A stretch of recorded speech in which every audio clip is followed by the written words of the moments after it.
An official from the Asian Development Bank said the Philippine economy is going through a golden age, with the country's growth seen outpacing its peers in the region on the back of strong investment and domestic consumption.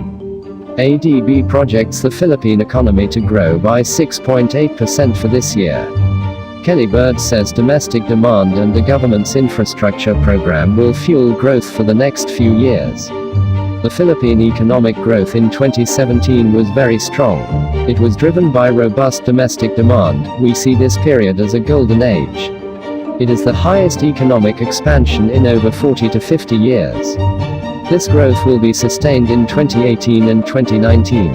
Along with domestic demand, the government's infrastructure investments will fuel the country's growth in the next few years, supported by a sound economic policy setting, Bird said. We expect this growth to further lift wage employment numbers, add to household incomes, and benefit more poor families across the archipelago. The ADB said investments would be supported by large public infrastructure projects that include the Philippines' first mass transit subway.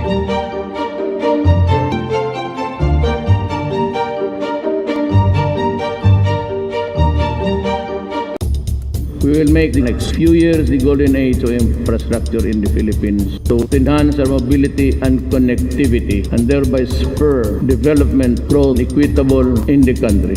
In other words, we are going to build and build. To improve our sea connectivity, we launched 15 brand new ro-ro vessels to ply major nautical routes all over the country. We also opened a ASEAN ro-ro shipping route connecting the ports of Davao and General Santos, Philippines to Bitong, Indonesia. We modernized the ports of Iloilo, General Santos, and Cagayan de Oro and Zamboanga.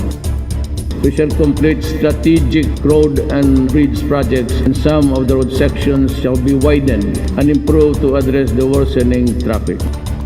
I am directing the MMDA and the LGUs of Metro Manila as well as the LGUs of Metro Cebu and all other regional centers to ensure the flow of traffic and immediately clear our roads and thoroughfares of all unnecessary obstruction, including vehicles parked on the streets.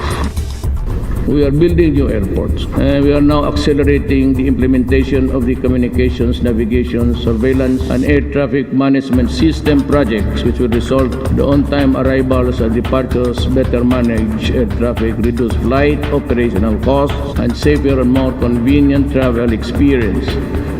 Believe me, it is easier to build from scratch than to dismantle the rotten and rebuild upon its rubble.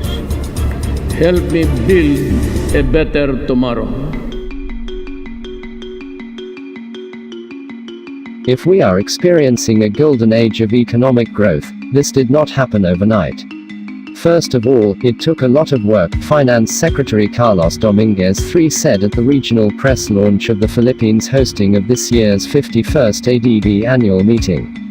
Dominguez then gave credit to the administration of former President Gloria Macapagal Arroyo for surviving the 2008 global financial crisis, the deepest world recession for a generation. As I was telling you earlier, the Philippines did well in this global crisis, but that's small comfort to the average Filipino who feels higher prices.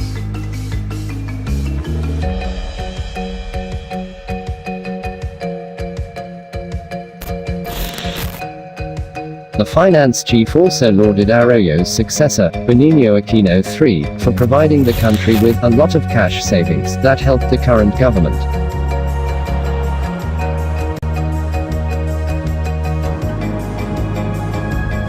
But more importantly, the Filipinos elected a very dynamic leader in President Duterte, who has a vision for his country, Dominguez said.